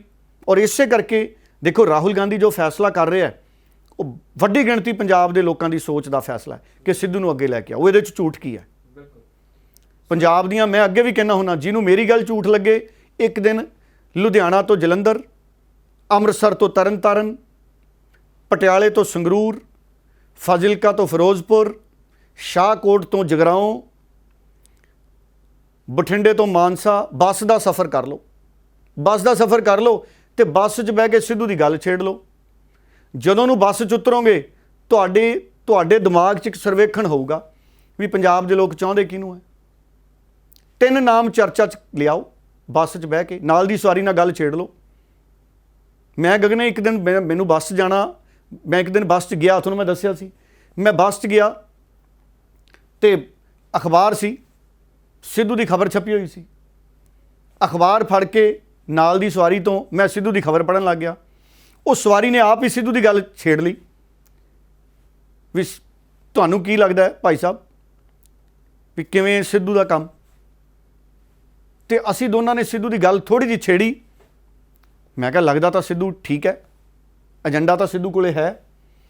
ਤੇ ਜਦੋਂ ਨੂੰ ਮੈਂ ਉਤਰਨ ਵਾਲਾ ਸੀ ਆਪਣੇ ਮੁਕਾਮ ਤੇ ਸਾਰੀ ਬੱਸ ਸਿੱਧੂ ਤੇ ਚਰਚਾ ਕਰੀ ਜਾਂਦੀ ਸੀ। ਡਰਾਈਵਰ ਵੀ ਬੱਸ ਚਲਾਉਂਦਾ ਵਿੱਚ ਪਿੱਛੇ ਝਾਕ ਕੇ ਦੇਖਦਾ ਸੀ ਤੇ ਮੈਂ 1-2 ਵਾਰੀ ਰੋਕਿਆ। ਮੈਂ ਕਿਹਾ ਭਾਜੀ ਤੁਸੀਂ ਅੱਗੇ ਹੀ ਧਿਆਨ ਦਿਓ, ਕਿਤੇ ਸਿੱਧੂ ਚੱਲਦੇ ਤੁਸੀਂ ਬੱਸ ਨਾ ਕਿਤੇ ਇੱਧਰ ਉੱਧਰ ਲਾ ਲਿਓ ਖੇਤਾਂ 'ਚ। ਸੋ ਇਹ ਸਧਾਰਨ ਸਥਿਤੀਆਂ ਨੇ, ਇਹ ਕੋਈ ਵੀ ਵਿਅਕਤੀ ਕਰ ਸਕਦਾ। ਇਹ ਗੱਲ ਕੋਈ ਵੀ ਬੱਸ ਚੜ੍ਹ ਜਾਓ, ਕੋਈ ਵੀ ਸਾਡਾ ਕਮੈਂਟ ਲਿਖਣ ਵਾਲਾ ਸਾਡਾ ਪੰਜਾਬੀ ਬੱਸ ਚੜ੍ਹਿਆ ਹੋਵੇ, ਬੱਸ ਜਾਂਦੇ ਹੋਣੇ ਸਾਡੇ ਬਹੁਤ ਅਧਿਆਪਕ ਮੁਲਾਜ਼ਮ ਜਾਂਦੇ ਨੇ, ਤੁਸੀਂ ਜ਼ਰੂਰ ਕਮੈਂਟ ਕਰੋ ਬੱਸ 'ਚ ਇੱਕ ਵਾਰੀ ਸਿੱਧੂ ਦੀ ਗੱਲ ਛੇੜੋ ਤੇ ਫਿਰ ਜ਼ਰੂਰ ਦੱਸਿਓ ਅਗਲੇ ਦਿਨ ਸਾਨੂੰ ਵੀ ਕੀ ਨਤੀਜਾ ਨਿਕਲਿਆ। ਸੋ ਰਾਹੁਲ ਗਾਂਧੀ ਦੀਆਂ ਟੀਮਾਂ ਨੇ ਸਰਵੇਖਣ ਕੀਤਾ ਪੰਜਾਬ 'ਚ ਔਰ ਇਸੇ ਕਰਕੇ ਰਾਹੁਲ ਗਾਂਧੀ ਨੇ ਸਿੱਧੇ ਤੌਰ ਤੇ ਬਦਲਾਅ ਦਾ ਮੂਡ ਬਣਾ ਲਿਆ ਪੰਜਾਬ 'ਚ। ਔਰ ਬਦਲਾਅ ਪੰਜਾਬ 'ਚ ਕਦੋਂ ਹੋਣਾ ਗਗਨ? ਆ 1-2 ਦਿਨ 'ਚ ਨਹੀਂ ਹੁੰਦਾ ਦਿਖਦਾ। ਜਿਸ ਦਿਨ ਰਾਹੁਲ ਗਾਂਧੀ ਪ੍ਰਧਾਨ ਬਣ ਗਿਆ ਔਰ ਛੇਤੀ ਰਾਹੁਲ ਗਾਂਧੀ ਨੇ ਵੋਟਾਂ ਪੈ ਕੇ ਪ੍ਰਧਾਨ ਬਣ ਜਾਣਾ, ਉਸ ਤੋਂ ਬਾਅਦ ਪੂਰਾ ਢਾਂਚਾ ਕਾਂਗਰਸ ਦਾ ਬਦਲਿਆ ਜਾਣਾ ਹੈ। ਸੋ ਜ਼ਰੂਰ ਹੈ ਕਿ ਹੁਣ ਆਉਣ ਵਾਲੇ ਦਿਨਾਂ ਦੇ ਵਿੱਚ ਸਿਆਸਤ ਬਦਲੇਗੀ। ਪਰ ਡਾਲਾ ਸਾਹਿਬ ਉੱਧਰ ਸੁਨੀਲ ਜਾਖੜ ਦਾ ਇੱਕ ਬਿਆਨ ਬੜੀਆਂ ਚਰਚਾਵਾਂ ਦੇ ਵਿੱਚ, ਉਹ ਕਹਿੰਦੇ ਕਿ ਕੈਪਟਨ ਅਮਰਿੰਦਰ ਸਿੰਘ ਨੂੰ ਨਵੇਂ ਕੁਝ ਸਲਾਹਾਂ ਦੇਣ ਵਾਲੇ ਮਿਲੇ ਨੇ, ਜਿਨ੍ਹਾਂ ਦੀਆਂ ਸਲਾਹਾਂ ਕਰਕੇ ਕੁਝ ਫੈਸਲੇ ਗਲਤ ਹੋ ਰਹੇ ਨੇ। ਇਸ ਕਰਕੇ ਨਵੇਂ ਸਲਾਹਕਾਰਾਂ ਨੂੰ ਲੈ ਕੇ ਉਹਨਾਂ ਨੇ ਟਿੱਪਣੀ ਕਰਤੀ ਹੈ। ਨਵੇਂ ਸਲਾਹਕਾਰਾਂ ਦੇ ਵਿੱਚ ਤੁਸੀਂ ਕਿਹਨਾਂ ਨੂੰ ਗਿਣ ਰਹੇ ਹੋ? ਦੇਖੋ ਮੈਂ ਦੱਸਦਾ, ਜਿਹੜੀ ਸਿਆਸਤ ਹੈ ਨਾ ਹਰ ਰੋਜ਼ ਬਦਲਦੀ। ਜਿਵੇਂ ਮੰਡੀ 'ਚ ਸਬਜ਼ੀਆਂ ਦੇ ਭਾਅ ਬਦਲਦੇ, ਜਿਵੇਂ ਆਂਡਿਆਂ ਦੇ ਭਾਅ ਬਦਲਦੇ, ਜਿਵੇਂ ਸੋਨੇ ਦਾ ਭਾਅ ਬਦਲਦਾ। ਇੱਕ ਦਿਨ ਪਹਿਲਾਂ ਬਹੁਤੇ ਕਾਂਗਰਸੀ ਲੱਗੇ ਹੋਏ ਸੀਗੇ ਵੀ ਸਿੱਧੂ ਨੇ ਸਖਤ ਸ਼ਬਦ ਵਰਤੇ ਜੀ ਮੁੱਖ ਮੰਤਰੀ ਬਾਰੇ, ਵੀ ਹਾਈ ਕਮਾਂਡ ਨੇ ਗੰਭੀਰ ਨੋਟਿਸ ਲਿਆ ਸਿੱਧੂ ਦੇ ਬਿਆਨਾਂ ਦਾ। ਅਗਲੇ ਦਿਨ ਸਾਰਿਆਂ ਦੇ ਬਿਆਨ ਆ ਗਏ ਵੀ ਕੈਪਟਨ ਅਮਰਿੰਦਰ ਸਿੰਘ ਉਹਨਾਂ ਦੇ ਜੀ ਸਲਾਹਕਾਰ ਉਹਨਾਂ ਨੂੰ ਚੰਗੀਆਂ ਸਲਾਹਾਂ ਨਹੀਂ ਦੇ ਰਹੇ। ਇੱਕ ਦਿਨ 'ਚ ਬਦਲ ਗਈ ਕਾਂਗਰਸ ਦੇ ਲੀਡਰਾਂ ਦੀ ਬੋਲੀ, ਕਿਉਂਕਿ ਕੱਲਾ ਰਾਹੁਲ ਗਾਂਧੀ ਦੇ ਕਮਰੇ 'ਚ ਗਿਆ। ਰਾਹੁਲ ਗਾਂਧੀ ਕੱਲਾ ਮਿਲ ਰਿਹਾ ਸੀ। ਰਾਹੁਲ ਗਾਂਧੀ ਨਾਲ 2 ਲੀਡਰ ਸੀ, ਇੱਕ ਦਾ ਨਾਮ ਔਖਾ, ਮੈਨੂੰ ਨਾਮ ਨਹੀਂ ਯਾਦ, ਇੱਕ ਹਰੀਸ਼ ਚੌਧਰੀ, ਇਹ ਵੀ ਸਲਾਹਕਾਰ ਦੇ ਤੌਰ ਤੇ ਭੂਮਿਕਾ ਅਦਾ ਕਰ ਰਹੇ ਨੇ। ਰਾਹੁਲ ਗਾਂਧੀ ਇਕੱਲਾ ਮਿਲਿਆ ਸਾਰਿਆਂ ਨੂੰ, ਇਕੱਲੇ ਨੇ ਸਲਾਹ ਲਈ, ਬਾਜਵੇ ਤੋਂ ਵੀ, ਸੁਨੀਲ ਜਾਖੜ ਤੋਂ ਵੀ, ਮਨਪ੍ਰੀਤ ਬਾਦਲ ਤੋਂ ਵੀ, ਔਰ ਉੱਥੇ ਸਾਰੇ ਐਮਐਲਏ ਸੱਚ ਬੋਲ ਕੇ ਆਏ ਨੇ। ਗਗਨ ਅਗਰ ਸਾਰੇ ਐਮਐਲਏ ਜਿਨ੍ਹਾਂ ਨੂੰ ਰਾਹੁਲ ਮਿਲਿਆ, ਜਿੰਨੇ ਮੰਤਰੀਆਂ ਨੂੰ ਰਾਹੁਲ ਮਿਲਿਆ, ਅਗਰ ਉਹ ਸਾਰੇ ਮੰਤਰੀ ਐਮਐਲਏ ਕੈਪਟਨ ਕਰਦੇ ਹੋਣ ਤੇ ਰਾਹੁਲ ਗਾਂਧੀ ਨੇ ਫੋਨ ਹੀ ਕਰ ਲੈਣਾ ਸੀ ਕੈਪਟਨ ਅਮਰਿੰਦਰ ਨੂੰ, ਜਾਂ ਟਵੀਟ ਹੀ ਕਰ ਦੇਣਾ ਸੀ ਕੈਪਟਨ ਅਮਰਿੰਦਰ ਨੂੰ। ਸੋ ਹਕੀਕਤ 'ਚ ਰਾਹੁਲ ਗਾਂਧੀ ਸਾਹਮਣੇ ਸਾਰੇ ਐਮਐਲਏ ਕੈਪਟਨ ਦੇ ਹੱਕ 'ਚ ਨਹੀਂ ਭੁਗਤੇ। ਇਹ ਮੈਨੂੰ ਪੂਰੀ ਸੰਭਾਵਨਾ ਲੱਗਦੀ ਹੈ, ਇਹ ਸੂਤਰ ਵੀ ਇਹੀ ਕਹਿ ਰਹੇ ਨੇ, ਸਾਰੇ ਐਮਐਲਏ ਕੈਪਟਨ ਦੇ ਹੱਕ 'ਚ ਨਹੀਂ ਭੁਗਤੇ। ਇਸੇ ਕਰਕੇ ਬਹੁਤ ਸਾਰੇ ਲੀਡਰਾਂ ਦੇ ਸੁਰ ਬਦਲ ਗਏ। ਹੁਣ ਕੈਪਟਨ ਅਮਰਿੰਦਰ ਦੇ ਸਲਾਹਕਾਰਾਂ ਦੀਆਂ ਗਲਤੀਆਂ ਵੀ ਦਿਖ ਰਹੀਆਂ ਨੇ, ਜਾਖੜ ਸਾਹਿਬ ਨੂੰ ਵੀ ਦਿਖੀਆਂ। ਉਹ ਜਾਖੜ ਸਾਹਿਬ ਤੁਸੀਂ ਤਾਂ ਆਪ ਪ੍ਰਧਾਨ ਹੋ ਕਾਂਗਰਸ ਦੇ, ਤੁਸੀਂ ਤਾਂ ਉਹਨਾਂ ਸਲਾਹਕਾਰਾਂ ਨੂੰ ਝਿੜਕਣਾ ਸੀ ਬਤੌਰ ਪ੍ਰਧਾਨ। ਸੋ ਜਾਖੜ ਸਾਹਿਬ ਦੀ ਗੱਲ ਸੁਣਾ ਦਿਓ, ਕਾਬਲ ਲੀਡਰ ਨੇ ਜਾਖੜ ਸਾਹਿਬ ਵੀ, ਇਹਨਾਂ ਦੇ ਪਿਤਾ ਜੀ ਦੀ ਵੀ ਬਹੁਤ ਦੇਣ ਹੈ ਕਾਂਗਰਸ ਨੂੰ। ਬਿਲਕੁਲ, ਸੁਨੀਲ ਜਾਖੜ ਤੇ ਪ੍ਰਤਾਪ ਸਿੰਘ ਬਾਜਵਾ ਹੋਣਾ ਦੀ ਗੱਲਬਾਤ ਸੁਣਾਉਂਦੇ ਹਾਂ, ਕਿਉਂਕਿ ਚਰਚਾਵਾਂ 'ਚ ਪ੍ਰਤਾਪ ਸਿੰਘ ਬਾਜਵਾ ਵੀ ਬਹੁਤ ਨੇ। ਮੈਨੂੰ ਤਾਂ ਰਾਹੁਲ ਜੀ ਨੇ ਪੁੱਛਿਆ ਨਹੀਂ ਆ ਸਵਾਲ, ਸੋ ਮੈਂ ਇਹਦਾ ਕੋਈ ਜਵਾਬ ਕਰਕੇ ਖੜਗੇ ਸਾਹਿਬ ਨੇ ਕਿਹਾ, ਕਹਿੰਦੇ ਕਿ ਰਾਹੁਲ ਔਰ ਸੋਨੀਆ ਦੀ ਅਗਵਾਈ 'ਚ ਜਾਵਾਂਗੇ। ਉਹ ਤਾਂ ਹੈਗੇ ਸਭ, they are the head of the party. ਅੱਜ ਪਾਰਟੀ ਦੇ ਉਹੀ ਹੈ, ਚਾਹੇ ਕੋਈ ਵੀ ਚਿਹਰਾ ਹੋਵੇ ਨਾ ਹੋਵੇ, ਉਹ ਤਾਂ ਚਿਹਰੇ ਹੈ ਹੀ ਸਭ ਉਹਨਾਂ ਦੇ। 22 ਤੱਕ ਜਾਖੜ ਐਜ਼ ਏ ਪ੍ਰਧਾਨ ਜਿਹੜਾ ਪਰਫਾਰਮ ਕਰਦੇ ਰਹਿਣਗੇ, ਜਾਖੜ ਐਜ਼ ਏ ਪਰਫਾਰਮ ਪ੍ਰਧਾਨ ਕਰਦੇ ਰਹਿਣਗੇ, ਤੁਸੀਂ ਸੰਗਠਨ ਖੜਾ ਕਰੋਗੇ? ਦੇਖੋ, ਮੇਰਾ ਫਾਤਿਹਾ ਕਈ ਵਾਰੀ ਲਿਖਿਆ ਜਾ ਚੁੱਕਿਆ ਹੈ, ਤੁਹਾਡੇ ਚੈਨਲ ਤੇ ਵੀ, ਦੂਜੇ ਅਖਬਾਰਾਂ ਤੇ, ਰੋਜ਼ ਅਖਬਾਰ 'ਚ ਲਿਖਿਆ ਹੁੰਦਾ ਵੀ ਸੁਨੀਲ ਕੀ बदल हो रही है। जिस दिन होगी ਤੁਹਾਨੂੰ ਪਤਾ ਲੱਗ ਜੂਗਾ, ਮੈਨੂੰ ਪਤਾ ਲੱਗ नहीं, ਜੂਗਾ। ਤੁਹਾਨੂੰ राहुल जी ने कहा कि तैयार हो। चर्चा हुई है, जैसा कहा जाता है कि पिछली कमेटी की बैठक हुई थी, उसके बाद प्रदेश सदस्य को बदलने की भी चर्चा हुई थी, ऐसी मांग की। सब उसको उतारने के लिए, प्रदेश अध्यक्ष को उतारने के लिए प्रदेश अध्यक्ष की सहमति की जरूरत नहीं होती। साहब, आप मेरे से ज्यादा समझते हैं। ਗੱਲ ਹੀ ਰੱਖੀ ਕਿ ਮੇਰੀ ਪਰਫਾਰਮੈਂਸ ਤਾਂ ਵਧੀਆ ਰਹੀ ਹੈਗੀ ਹੈ, ਤਾਂ ਸਰ, ਕਿਉਂ ਇਹੋ ਜਿਹੀਆਂ ਗੱਲਾਂ ਉੱਠ ਰਹੀਆਂ ਨੇ? आप फिर वही मैं आप you are missing the forest for the trees. ਤੁਸੀਂ ਪੇੜ ਗਿਣੀ ਜਾਂਦੇ ਹੋ ਕਿ ਰਾਹੁਲ ਜੀ ਪੂਰੇ ਜੰਗਲ ਦੀ ਗੱਲ ਕਰ ਰਹੇ ਆ, ਦੇਖ ਰਹੇ ਆ ਸਾਹਮਣੇ। ਯੂ ਕੈਨ ਨਾਟ, ਜਿਹੜਾ ਬੇਸਿਕ ਇਸ਼ੂ ਹੈ ਸੁਨੀਲ ਨਹੀਂ ਹੈ, ਸਭ ਸੁਨੀਲ ਇਜ਼ ਨੋਬਡੀ। ਤੇ ਪ੍ਰਧਾਨ ਨੇ ਵੀ issue ਸਾਨੂੰ ਹੈ। ਇਕੱਠੇ ਹੋ ਕੇ ਰੱਖਣਾ ਹੁੰਦਾ ਹੈ, issue ਇਕੱਠੇ ਕੀ ਹੋ ਹੈ? ਕੇ ਨਹੀਂ ਰੱਖੋ ਰਹੇ ਲੇਕਿਨ ਸਾਰੇ ਇਸ਼ੂ ਕੀ ਹੈ ਸਰ? ਤੁਸੀਂ ਕੀ ਕਹਿਣ ਲੱਗੇ? ਇਸ਼ੂ ਕੀ ਹੈ? ਤੁਸੀਂ ਕਿਹਾ ਸੁਨੀਲ ਇਸ਼ੂ ਨਹੀਂ ਹੈ। ਇਸ਼ੂ ਹੈ ਕਾਂਗਰਸ इलेक्शन किस तरह इकट्ठे होकर जीतती है, दैट इज द इलेक्शन। लेकिन उसके इकट्ठे बाद- दिख नहीं रही, लेकिन सब इकट्ठे दिख नहीं रहे ना। कैसे नहीं दिख रहे? कल जिस तरह से नवजोत सिंह सिद्धू ने अपनी सरकार के खिलाफ पिछले 2-3 दिनों से बोल नवजोत रहे सिंह हैं। सिद्धू जी 80 आदमियों में एक है सर। आप देखिए, आप तर्क संगत बात करेंगे तो तर्क संगत उसका मिल जाएगा, उनके कोई डिफरेंसेस हो सकते हैं। He has been in touch, वो भी इनसे टच में है। बाकी सारे जो 79 हैं वो भी हैं, जो नहीं एमएलए हैं वो भी टच में हैं। लेकिन सर सिद्धू जी जो खुल के बयान दे रहे हैं सार्वजनिक पार्टी को, तो उससे क्षति पहुंच ही रही है। इसके लिए मेरे ख्याल रावत साहब ने और खड़गे साहब ने बयान दे दिया। अभी बेहतर है आके राहुल जी से मिलके अपनी बात कह दें। ਇੱਕ ਸਵਾਲ ਪੁੱਛਿਆ ਗਿਆ ਕਿ ਵਿਦਆਊਟ ਸੀਐਮ ਫੇਸ ਜਾਣਾ ਚਾਹੀਦਾ ਜਾਂ ਸੀਐਮ ਫੇਸ ਦੇ ਨਾਲ ਜਾਣਾ ਚਾਹੀਦਾ? ਇਸ ਗੱਲ ਦਾ ਮੈਂ ਜਵਾਬ ਨਹੀਂ ਦੇ ਸਕਦਾ, ਕਿਉਂਕਿ ਇਹ ਫੈਸਲਾ ਪਾਰਟੀ ਹਾਈ ਕਮਾਂਡ ਨੇ ਕਰਨਾ ਹੈ ਕਿ ਕੀ ਕਰਨਾ ਹੈ, ਕਿਹਨੂੰ ਲੈ ਕੇ ਆਣਾ, ਕਿਹਨੂੰ ਨਹੀਂ ਲੈ ਕੇ ਆਣਾ। ਇਹ ਸਾਰੇ ਫੈਸਲੇ ਪਾਰਟੀ ਹਾਈ ਕਮਾਂਡ ਦੇ ਨੇ। ਜਿਹੜੀ ਮੇਰੀ ਚਰਚਾ ਹੋਈ ਹੈ ਗਰਾਊਂਡ ਰਿਐਲਿਟੀ ਤੇ, ਉਹਨਾਂ ਮੈਨੂੰ ਪੁੱਛਿਆ ਕਿ ਇਸ ਟਾਈਮ ਪਾਰਟੀ ਦੇ ਕੀ ਹਾਲਾਤ ਨੇ, ਸਰਕਾਰ ਦੇ ਕੀ ਹਾਲਾਤ ਨੇ, ਜਿਹੜੇ ਮਿਨਿਸਟਰਸ ਤੇ ਐਮਐਲਏਜ਼ ਜਾਂ ਐਮਪੀਜ਼ ਦੇ ਜਿਹੜੇ ਗ੍ਰੀਵੈਂਸਸ ਨੇ ਕਿੰਨੇ ਕੁ ਜੈਨੂਇਨ ਨੇ ਜਾਂ ਕੀ ਹੈ, ਉਹ ਸਾਰੀ ਗੱਲ ਬਕਾਇਦਾ ਥ੍ਰੈਡ ਬੇਅਰ ਰਾਹੁਲ ਜੀ ਨਾਲ ਮੈਂ ਡਿਸਕਸ। ਤੇ ਡਾਲਾ ਸਾਹਿਬ, ਉਧਰ ਅਕਾਲੀ ਦਲ ਦੇ ਪ੍ਰਧਾਨ ਸੁਖਵੀਰ ਸਿੰਘ ਬਾਦਲ ਨੂੰ ਵੀ ਕਹਿੰਦੇ ਐਸਆਈਟੀ ਦਾ ਸਾਹਮਣ ਆ ਗਿਆ। ਐਸਆਈਟੀ ਨੇ ਸਾਧਿਆ, ਕਹਿੰਦੇ 26 ਜੂਨ ਨੂੰ ਪੇਸ਼ ਹੋਵੋ। ਸੈਕਟਰ 8 ਦੇ ਵਿੱਚ ਜਿਹੜਾ ਗੈਸਟ ਹਾਊਸ ਹੈ, ਮਾਫ ਕਰਨਾ ਸੈਕਟਰ 32 ਦੇ ਵਿੱਚ ਜਿਹੜਾ ਗੈਸਟ ਹਾਊਸ ਹੈ ਉੱਥੇ ਸੱਦਿਆ ਗਿਆ। ਹੁਣ ਕੀ ਲੱਗਦਾ ਹੈ ਕੋਈ ਇਧਰੋਂ ਵੀ ਬਹਾਨਾ ਹੋ ਸਕਦਾ, ਕੋਈ ਨਾ ਕੋਈ ਅਜਿਹੇ ਤਰਕ ਆ ਸਕਦਾ ਕਿ ਹਜੇ ਵੀ ਇਸ ਚੀਜ਼ ਨੂੰ ਜਿਹੜਾ ਟਾਲਿਆ ਜਾਵੇ? ਜਿਸ ਨਹੀਂ, ਪਰ ਮੈਨੂੰ ਲੱਗਦਾ ਸੁਖਬੀਰ ਬਾਦਲ ਜ਼ਰੂਰ ਪੇਸ਼ ਹੋਊਗਾ। ਦੇਖੋ, ਸੁਖਬੀਰ ਬਾਦਲ ਸਾਬਕਾ ਗ੍ਰਹਿ ਮੰਤਰੀ ਹੈ ਅਕਾਲੀ ਦਲ ਦੇ ਰਾਜ 'ਚ। ਮੈਂ ਪਰਸੋਂ ਮਹੇਸ਼ਿੰਦਰ ਉਹਨਾਂ ਦੀ ਗੱਲ ਸੁਣ ਰਿਹਾ ਸੀ ਗਗਨ ਚੌਥ। ਮਹੇਸ਼ਿੰਦਰ ਗਰੇਵਾਲ ਕਹਿੰਦੇ ਕਿ ਬਾਦਲ ਸਾਹਿਬ ਤੋਂ ਪੁੱਛਗਿੱਛ ਕਰਨ ਦੀ ਬਜਾਏ ਐਸਡੀਐਮ ਤੋਂ ਪੁੱਛ ਲੈਣਾ ਚਾਹੀਦਾ ਵੀ ਕਿਹਨੇ ਆਰਡਰ ਦਿੱਤੇ ਗੋਲੀ ਚਲਾਉਣ ਦੇ ਕੋਟਕਪੁਰਾ 'ਚ। ਤੇ ਮਹੇਸ਼ਿੰਦਰ ਗਰੇਵਾਲ ਬੜੇ ਸਿਆਣੇ ਵਕੀਲ ਨੇ, ਪੋਲੀਟੀਕਲ ਲੀਡਰ ਵੀ ਬੜੇ ਸਿਆਣੇ ਨੇ। ਪ੍ਰਕਾਸ਼ ਸਿੰਘ ਬਾਦਲ ਦੇ ਉਹ ਵੀ ਸਲਾਹਕਾਰ ਸੀਗੇ, ਤੇ ਉਹ ਕਹਿੰਦੇ ਵੀ ਕੈਪਟਨ ਅਮਰਿੰਦਰ ਨੂੰ ਚਾਹੀਦਾ ਸੀ ਵੀ ਕੋਈ ਕਾਬਲ ਐਸਐਚਓ ਹੁੰਦਾ ਤੇ ਉਹ 7 ਦਿਨ 'ਚ 307 ਦੇ ਮਾਮਲੇ ਦੀ ਜਾਂਚ ਕਰ ਦਿੰਦਾ। ਤੇ ਕੈਪਟਨ ਅਮਰਿੰਦਰ ਨੂੰ ਚਾਹੀਦਾ ਸੀ ਸਰਕਾਰ ਨੂੰ ਵੀ ਐਸਡੀਐਮ ਤੋਂ ਹੀ ਪੁੱਛ ਲੈਂਦੇ ਵੀ ਕਿਹਨੇ ਹੁਕਮ ਦਿੱਤੇ ਗੋਲੀ ਚਲਾਉਣ ਦੇ। ਹੁਣ ਮਹੇਸ਼ਿੰਦਰ ਗਰੇਵਾਲ ਵੀ ਬਾਦਲ ਸਾਹਿਬ ਦੇ ਸਲਾਹਕਾਰ ਸੀ ਪਿਛਲੇ ਰਾਜ 'ਚ। ਉਦੋਂ ਮਹੇਸ਼ਿੰਦਰ ਉਹਨਾਂ ਨੇ ਸਲਾਹ ਪ੍ਰਕਾਸ਼ ਸਿੰਘ ਬਾਦਲ ਨੂੰ ਤੇ ਸੁਖਬੀਰ ਬਾਦਲ ਨੂੰ ਕਿਉਂ ਨਹੀਂ ਦਿੱਤੀ ਵੀ ਆਪਾਂ ਇੱਧਰ ਉੱਧਰ ਕਮੇਟੀਆਂ ਬਣਾਉਣ ਦੀ ਬਜਾਏ ਜੀ, ਜੋਰਾ ਸਿੰਘ ਕਮਿਸ਼ਨ ਬਣਾਉਣ ਦੀ ਬਜਾਏ ਆਪਾਂ ਕੋਈ ਸਿਆਣਾ ਐਸਐਚਓ ਹੀ ਲਾ ਲਈਏ ਤੇ ਉਹ ਆਪਾਂ ਐਸਡੀਐਮ ਨੂੰ ਹੀ ਪੁੱਛ ਲਈਏ, ਐਸਡੀਐਮ ਨੂੰ ਹੀ ਪੁੱਛ ਲਈਏ ਵੀ ਕਿਹਨੇ ਹੁਕਮ ਦਿੱਤੇ ਭਾਈ ਤੈਨੂੰ ਐਸਡੀਐਮ। ਸੋ ਇਸ ਕਰਕੇ ਇਹ ਹੁਣ ਸਥਿਤੀਆਂ ਵਿਗੜੀਆਂ ਨੇ ਜਿਹੜੀਆਂ ਇਹ ਅਕਾਲੀ ਦਲ ਦੇ ਰਾਜ ਤੋਂ ਵਿਗੜੀਆਂ ਨੇ।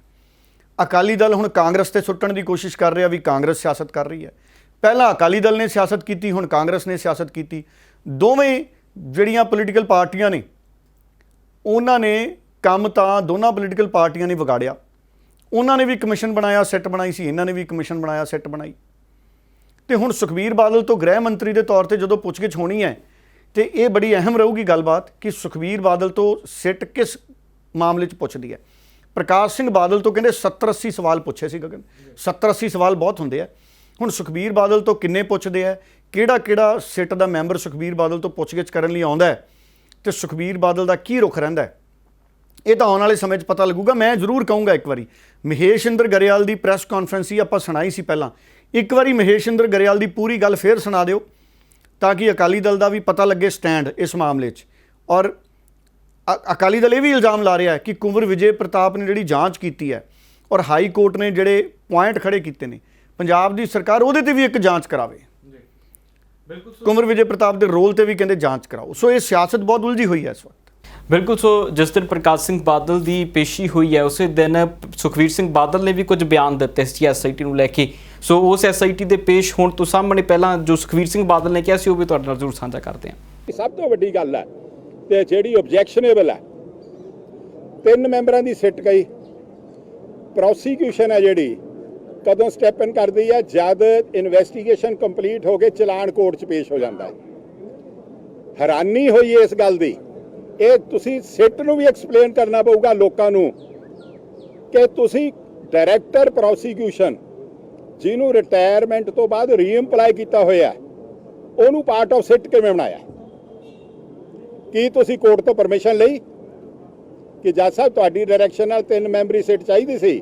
3 ਮੈਂਬਰਾਂ 'ਚ LK ਯਾਦਵ, ਅਗਰਵਾਲ ਤੇ ਸੁਰਜੀਤ ਸਿੰਘ। ਇਹ ਵਿਜੇ ਸਿੰਗਲਾ ਜਿਹੜਾ ਡਾਇਰੈਕਟਰ ਪ੍ਰੋਸੀਕਿਊਸ਼ਨ ਹੈ, ਇਹ ਕਿਹਦੀ ਪਰਮਿਸ਼ਨ ਨਾਲ ਸਿੱਟ ਵਿੱਚ ਜੁਆਇਨ ਕਰਾਇਆ? ਤੇ ਆ ਕੇ ਜਦੋਂ ਪਤਾ ਲੱਗਿਆ, ਸਵਾਲ ਉਹ ਕਰਨ ਲੱਗਾ ਬਾਲ ਸਾਹਿਬ ਨੂੰ, ਦੇਖੋ who is not even associated with SIT. ਫਿਰ ਇਹ ਜ਼ਾਹਰ ਨਹੀਂ ਹੁੰਦਾ ਕਿ ਇਹ ਪੋਲਿਟਿਕਸ ਖੇਡ ਰਹੇ ਹੈ।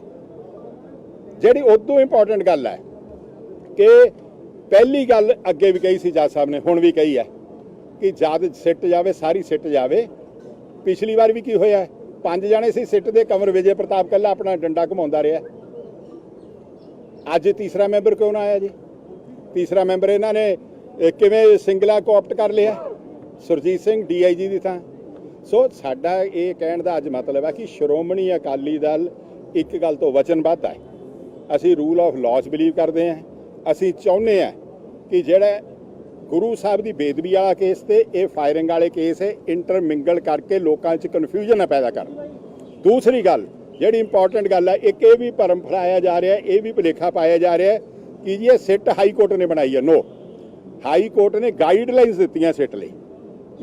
ਇਹ ਪ੍ਰੈਰੋਗੇਟਿਵ ਉਹਨਾਂ ਨੇ ਗਵਰਨਮੈਂਟ ਨੂੰ ਦਿੱਤਾ, ਪਰ ਗਵਰਨਮੈਂਟ ਕੋਲ ਕੋਈ ਰਾਈਟ ਨਹੀਂ, ਕੋਈ ਅਥਾਰਟੀ ਨਹੀਂ ਕਿ ਉਹ ਜਿਹੜੀ ਇਹ ਡਾਇਰੈਕਸ਼ਨਸ ਆ ਉਹਨੂੰ ਵਾਇਲੇਟ ਕਰ ਸਕੇ। ਸੋ ਅੱਜ ਜਿਹੜੀ ਸਾਹਿਬ ਪ੍ਰਕਾਸ਼ ਸਿੰਘ ਬਾਦਲ ਨੇ ਆਪਣੀ ਫਰਾਖ ਦਿਲੀ ਦਿਖਾਈ, ਜਿਹੜਾ ਵੱਡਾਪਣ ਦਿਖਾਇਆ, ਆਪਣੇ ਕਾਨੂੰਨ ਦੇ ਵਿੱਚ ਇਤਵਾਰ ਹੋਣ ਕਰਕੇ, ਇਸ ਦੇ ਬਾਵਜੂਦ ਕਿ ਸਿਹਤ ਠੀਕ ਨਹੀਂ ਸੀ ਕਿ ਕਿਸੇ ਤਰ੍ਹਾਂ ਦਾ ਇਹਨਾਂ ਨੂੰ ਕੋਈ ਬਹਾਨਾ ਨਾ ਮਿਲੇ। ਪਰ ਮੈਂ ਕਹਿ ਸਕਦਾ, ਸ਼੍ਰੋਮਣੀ ਅਕਾਲੀ ਦਲ ਇਹ ਗੱਲ ਕਹਿ ਸਕਦਾ ਕਿ ਇਸ ਦਾਲ 'ਚ ਕਾਲਾ ਕਾਲਾ ਲੱਗਦਾ। ਸਾਨੂੰ ਤਾਂ ਲੱਗਦਾ ਇਹ ਸਿੱਟ ਦਾ ਵੀ ਮੈਂਬਰ ਕੋਈ ਨਾ ਕੋਈ ਕੱਲ੍ਹ ਨੂੰ ਇਲੈਕਸ਼ਨ ਤੋਂ ਪਹਿਲਾਂ ਕੋਈ ਪਾਰਟੀ ਨਾ ਜੁਆਇਨ ਕਰ ਜਾਵੇ, ਜਿਵੇਂ ਕੰਵਰ ਵਿਜੇ ਪ੍ਰਤਾਪ ਨੇ ਕੀਤਾ। ਦੇਖੋ ਉਦੋਂ ਪ੍ਰੈਸ ਵੀ ਕੁਐਸਚਨ ਕਰਦੀ ਸੀ, ਉਦੋਂ ਉਹ ਕੰਵਰ ਵਿਜੇ ਪ੍ਰਤਾਪ ਹੀ ਕਹਿੰਦਾ ਸੀ ਕਿ ਨਹੀਂ, unbiased, independent, fair investigation and cat is out of bag. Kejriwal ਦਾ ਨਚਾਇਆ ਨੱਚਦਾ ਸੀਗਾ। ਉਹ ਜਦ ਉਹਨੇ ਦੇਖਿਆ ਕਿ ਜਿਹੜੀ ਬੰਸਰੀ ਉਹਦੀ ਮਰਜ਼ੀ ਦੀ ਨਹੀਂ ਵੱਜਦੀ, ਉਹ ਕੈਪਟਨ ਦੇ ਉਲਟ ਬੋਲਣ ਲੱਗ ਪਿਆ। ਹੁਣ ਇੱਕ ਗੱਲ ਬੜੀ ਇੰਪੋਰਟੈਂਟ ਹੈ ਕਿ 307 ਦਾ ਕੇਸ ਇੱਕ ਸਿਆਣਾ SHO 1 ਹਫ਼ਤੇ 'ਚ ਸੋਲਵ ਕਰ ਦਿੰਦਾ, 1 ਹਫ਼ਤੇ 'ਚ। ਐਂਡ ਮੈਂ ADGP ਯਾਦਵ ਨੂੰ ਵੀ ਪੁੱਛਦਾ, ਰਕੇਸ਼ ਜੀ ਨੂੰ ਵੀ ਪੁੱਛਦਾ ਕਿ ਜਿਹੜਾ SHO, ਜਿਹੜਾ ਇਨਵੈਸਟੀਗੇਟਿੰਗ ਆਫੀਸਰ 307 ਦੇ ਕੇਸ 'ਚ 3 ਹਫ਼ਤਿਆਂ 'ਚ ਤਬਦੀਸ਼ ਨਾ ਕੰਪਲੀਟ ਕਰੇ, ਤੁਸੀਂ ਉਹਨੂੰ ਸਸਪੈਂਡ ਕਰ ਦਿੰਦੇ ਹੋ। ਤੁਸੀਂ ਕੰਵਰ ਵਿਜੇ ਪ੍ਰਤਾਪ ਤੇ ਕੀ ਐਕਸ਼ਨ ਲਿਆ ਕਿ ਜਿਹਨੇ 3.5 ਸਾਲ ਲਾਤੇ 307 ਦੇ ਕੇਸ ਨੂੰ? ਤੇ ਤੁਹਾਨੂੰ ਇੰਨੇ ਮਹੀਨੇ ਕਿਉਂ ਲੱਗ ਰਹੇ ਹੈ? ਇਸ ਲਈ ਲੱਗ ਰਹੇ ਹੈ ਕਿ ਮੁਲਜ਼ਮ ਨਹੀਂ 307 ਵਾਲਾ ਫੜਨਾ ਕਿ ਗੋਲੀ ਕਿਹਨੇ ਚਲਾਈ। ਗੋਲੀ ਤਾਂ SDM ਦੇ ਆਰਡਰ ਤੇ ਚਲਾਈ ਹੈ। SDM ਨੂੰ ਪਤਾ ਕਿਹੜੀ ਪੁਲਿਸ ਉੱਥੇ ਹਾਜ਼ਰ ਹੈ। ਜਿਹੜਾ ਉੱਥੇ SHO ਨੂੰ ਪੁੱਛੇ ਕਿਹਦੇ ਕੋਲ ਕੀ ਅਸਲਾ ਸੀ। ਆਫਟਰ ਆਲ ਜਿਹੜੀ ਇੱਕ ਤਾਂ ਹੁੰਦੀ ਹੈ ਨਾ ਅਨਆਥੋਰਾਈਜ਼ਡ ਗੋਲੀ ਚੱਲੀ, ਬਿਨਾਂ ਕਿਸੇ ਆਰਡਰ ਦੇ ਚੱਲੀ। SDM ਕੋਟਕਪੂਰਾ ਦੇ ਆਰਡਰ ਨਾਲ ਗੋਲੀ ਚੱਲੀ, ਉਹਨੂੰ ਪੁੱਛਣ ਕਿਹੜਾ FC, ਕਿਹੜੇ ਮੁਲਾਜ਼ਮ ਦੇ ਕਿੰਨੇ ਕਾਰਤੂਸ ਚੱਲੇ ਆ, ਉਹ ਮੈਚ ਕਰਦੇ ਆ ਉਹਦੇ ਪੱਟ ਦੀ ਗੋਲੀ ਨਾਲ ਕਿ ਨਹੀਂ। ਗੱਲ ਇੱਥੇ ਮੁੱਕ ਜਾਂਦੀ ਹੈ ਤੇ ਪੁੱਛਦੇ ਚੀਫ ਮਿਨਿਸਟਰ ਨੂੰ ਹੈ, ਜਦ ਕਿ ਔਨ ਰਿਕਾਰਡ ਹੈ ਕਿ ਚੀਫ ਮਿਨਿਸਟਰ ਦੀ ਕਦੇ SDM ਨਾਲ ਗੱਲ ਨਹੀਂ ਹੋਈ, ਕਦੇ ਕਿਸੇ ਹੋਰ ਆਫੀਸਰ ਨਾਲ ਨਹੀਂ ਹੋਈ। DGP ਨਾਲ ਰਾਤ ਨੂੰ ਗੱਲ ਹੋਈ ਜਿਹੜੀ ਹਾਈ ਕੋਰਟ ਤੱਕ ਮਹਿਜ਼ ਹੈ। ਸੋ ਸਾਡੇ ਲੈ ਦੇ ਕੇ ਇਹੀ ਅਕਾਲੀ ਦਲ ਇਹ ਚਾਹੁੰਦਾ ਹੈ ਕਿ ਬਹੁਤ ਕੁਝ ਹੋ ਗਿਆ, ਬਹੁਤ ਤਮਾਸ਼ਾ ਬਣਾ ਲਿਆ। ਜਿਹੜਾ ਮਾਮਲਾ ਜਿੰਨਾ ਸੈਂਸਿਟਿਵ ਤੇ ਇਮੋਸ਼ਨਲ ਸੀ, ਗੁਰੂ ਸਾਹਿਬ ਦੀ ਬੇਦਬੀ ਵਾਲਾ, ਉਹਨੂੰ ਭੁੱਲ ਗਏ। ਉਹਦੀ ਇੰਪੋਰਟੈਂਸ ਕੋਈ ਨਹੀਂ ਗਈ। ਉਹ ਜ਼ਮਾਨਤਾਂ ਅਪਲਾਈ ਹੋ ਰਹੀਆਂ ਨੇ, ਉਹਨਾਂ ਦੇ ਮੁਲਜ਼ਮ ਫੜੇ ਜਾ ਰਹੇ ਨੇ, ਹੋਰ ਕੁਝ ਕੀਤਾ ਜਾ ਰਿਹਾ ਤੇ ਨਾ ਬਹਿਬਲ ਕਲਾਂ ਵਾਲਾ ਕੋਈ ਚਲਾਨ ਕੀਤਾ ਜਾ ਰਿਹਾ। ਇਹ ਸਿਰਫ ਕੋਟਕਪੂਰੇ ਨੂੰ ਪੋਲਿਟਿਕਸ ਬਣਾ ਕੇ 2022 ਦੀ ਇਲੈਕਸ਼ਨ ਨੂੰ ਬਹੁਤ ਨੀਵੇਂ ਲੈਵਲ ਤੇ ਲਿਜਾ ਕੇ ਆਮ ਆਦਮੀ ਪਾਰਟੀ ਤੇ ਕਾਂਗਰਸ ਦੀ ਇਹ ਪੋਲੀਟੀਕਲ ਗੇਮ ਹੈ। ਬੇਸਿਕਲੀ ਕੀ ਹੈ ਕਿ ਜਿਹੜੀ ਪਹਿਲੇ ਨਾਲੋਂ ਪਹਿਲੇ ਵੀ ਕਾਂਗਰਸ ਨੇ ਪੋਲਿਟਿਕਸ ਖੇਡੀ ਤੇ ਹੁਣ ਵੀ ਪੋਲਿਟਿਕਸ। ਇਹ ਨਿਸ਼ਾਨਾ ਕਾਂਗਰਸ ਦਾ ਦੋਸ਼ੀ ਫੜਨਾ ਨਹੀਂ, ਉਹਨਾਂ ਨੇ ਆਪਣੀ ਪੋਲਿਟਿਕਸ ਕਰਨਾ ਹੈ। ਅਸੀਂ 4.5 ਸਾਲ ਕਹਿੰਦੇ ਰਹੇ ਕਵਰ ਵਿਜੇ ਪ੍ਰਤਾਪ ਤੇ ਕੈਪਟਨ ਰਲ ਕੇ ਪੋਲਿਟਿਕਸ ਖੇਡ ਰਿਹਾ ਤੇ ਇਹਨੇ ਛੱਡ ਕੇ ਆਪਣੇ ਪੋਲਿਟਿਕਸ ਕਰਨੀ ਹੈ। ਜੋ ਅਸੀਂ ਕਹਿੰਦੇ ਸਹੀ ਹੋਇਆ। ਹੁਣ ਵੀ ਮੈਂ ਬੇਨਤੀ ਕਰਦਾ ਜਾਂਚ ਕਮੇਟੀ ਨੂੰ, ਹੁਣ ਵੀ ਜਿਹੜਾ ਜਾਂਚ ਕਮੇਟੀ ਹੈ ਇਹਦੇ ਦਫ਼ਤਰ ਕਿੱਥੇ ਵਿਜੀਲੈਂਸ ਹੈ। ਭਰਤਿੰਦਰ ਚਹਿਲ ਤੇ ਆਪਣਾ ਜਿਹੜਾ ਉੱਪਲ ਸਾਹਿਬ ਜਿਹੜੇ ਵਿਜੀਲੈਂਸ ਦੇ ਹੈ ਉਹਨਾਂ ਦੀ ਕਮਾਂਡ ਥੱਲੇ ਚੱਲ ਰਹੀ ਹੈ ਆ ਸਾਰੀ ਗੇਮ। ਉਹਨਾਂ ਦੇ ਦਫ਼ਤਰ ਉਹਨਾਂ ਨੂੰ ਜਾਂਚ ਕਮੇਟੀ ਦਾ ਬੈਠਾ। ਸੋ ਸਾਰੇ ਲੋਕ ਦੇ ਪੰਜਾਬ ਤੇ ਦੇ ਦੁਨੀਆ ਵਿੱਚ ਲੋਕ ਇਨਸਾਫ ਚਾਹੁੰਦੇ ਹੈ। ਆ ਇਨਸਾਫ ਦੇ ਦੇਣ ਦੇ ਬਜਾਏ ਅਸੀਂ ਉਦੋਂ ਕਹਿੰਦੇ ਸੀ ਕਿ ਇਹ ਕੇਜਰੀਵਾਲ ਵਾਲੇ ਪਾਸੇ ਵੀ ਗੱਲ ਨਿਕਲੂਗੀ ਤੇ ਕੈਪਟਨ ਅਮਰਿੰਦਰ ਸਿੰਘ ਵਾਲੇ ਪਾਸੇ ਸਾਜ਼ਿਸ਼ ਨਿਕਲੂਗੀ। ਪਹਿਲਾਂ ਹਾਈ ਕੋਰਟ ਦੀ ਜੱਜਮੈਂਟ ਨੇ ਸਾਰੇ ਪੜਦੇ ਖੋਲ੍ਹੇ। ਇਹ ਤੇ ਬੜੀ ਵੱਡੀ ਰਾਜਨੀਤਿਕ ਔਰ ਵਿਜੇ ਪ੍ਰਤਾਪ ਨੇ ਕੀਤੀ ਹੈ, ਜਾਲਸਾਜ਼ੀ ਕੀਤੀ ਹੈ, ਫਰਾਡ ਕੀਤਾ। ਐਡੀ ਵੱਡੀ ਉਹਦੇ ਖਿਲਾਫ ਜੱਜਮੈਂਟ ਦਿੱਤੀ ਕਿ ਉਹ ਅਸਤੀਫਾ ਦੇ ਕੇ ਫਟਾਫਟ ਆਪਣਾ ਤੇ ਪ੍ਰੀਮੈਚੁਰ ਟਰਮ ਲੈ ਕੇ ਹੁਣ ਜਿਹੜੀ ਯਾਰੀ ਸੀ ਕੇਜਰੀਵਾਲ ਦੀ ਤੇ ਉਹਦੀ ਸਾਜ਼ਿਸ਼ ਉਹ ਨੰਗੀ ਹੋ ਗਈ ਜਦੋਂ ਜਾ ਕੇ ਉਹਦੇ ਕੇਜਰੀਵਾਲ ਦੀ ਪਾਰਟੀ ਸ਼ਾਮਲ ਹੋ ਗਈ। ਹੁਣ ਦੱਸੋ ਇਸ ਐਂਗਲ ਤੋਂ ਇਨਵੈਸਟੀਗੇਸ਼ਨ ਕਿਉਂ ਨਹੀਂ ਹੁੰਦੀ? ਇਹ ਸਾਜ਼ਿਸ਼ ਦੇ ਪਿੱਛੇ ਕੇਜਰੀਵਾਲ ਹੈ, ਇਹ ਸਾਜ਼ਿਸ਼ ਦੇ ਪਿੱਛੇ ਕੈਪਟਨ ਅਮਰਿੰਦਰ ਸਿੰਘ ਹੈ।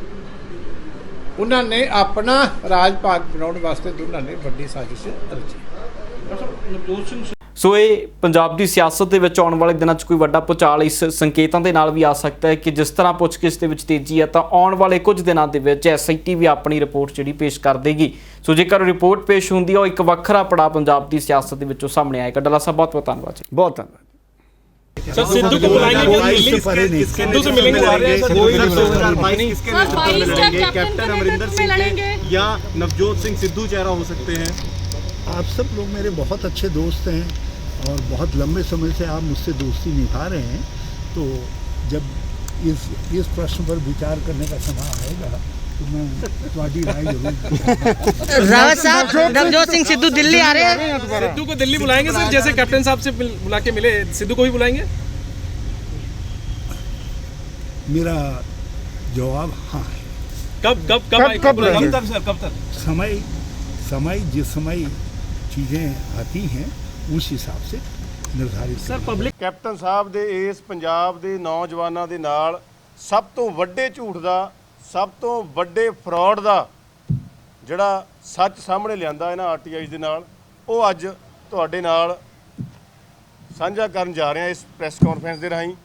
ਲਗਾਤਾਰ ਜਿਹੜੀ ਆਮ ਆਦਮੀ ਪਾਰਟੀ ਹੈ ਉਹ ਮੌਜੂਦਾ ਸਰਕਾਰ ਕੈਪਟਨ ਅਮਰਿੰਦਰ ਸਿੰਘ ਨੂੰ ਰੁਜ਼ਗਾਰ ਦੇ ਮਾਮਲੇ ਤੇ ਲਗਾਤਾਰ ਐਕਸਪੋਜ਼ ਕਰਦੀ ਆਈ ਹੈ ਤੇ ਹੁਣ ਵੀ ਦਿਨੇਸ਼ ਚੱਡਾ ਜੀ ਨੇ RTI ਪਾਈ ਹੈ।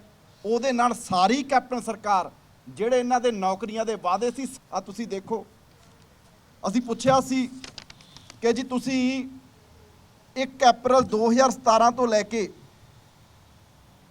ਹੁਣ ਤੱਕ ਕਿੰਨੀਆਂ ਨੌਕਰੀਆਂ ਦਿੱਤੀਆਂ ਨੇ, ਤਾਂ ਇਹਨਾਂ ਨੇ 31/12/2020 ਤੱਕ ਜਿਹੜਾ ਅੰਕੜਾ ਦਿੱਤਾ ਉਹਦੇ 'ਚ ਦੱਸਿਆ ਕਿ 16,29,666 ਬੰਦਿਆਂ ਨੂੰ ਜਿਹੜੀਆਂ ਲੋਕਾਂ ਨੂੰ ਪੰਜਾਬ ਦੇ ਵਿੱਚ ਕਹਿੰਦੇ ਅਸੀਂ ਰੁਜ਼ਗਾਰ ਹੈ ਜਿਹੜਾ ਮੁਹੱਈਆ ਕਰਵਾਇਆ।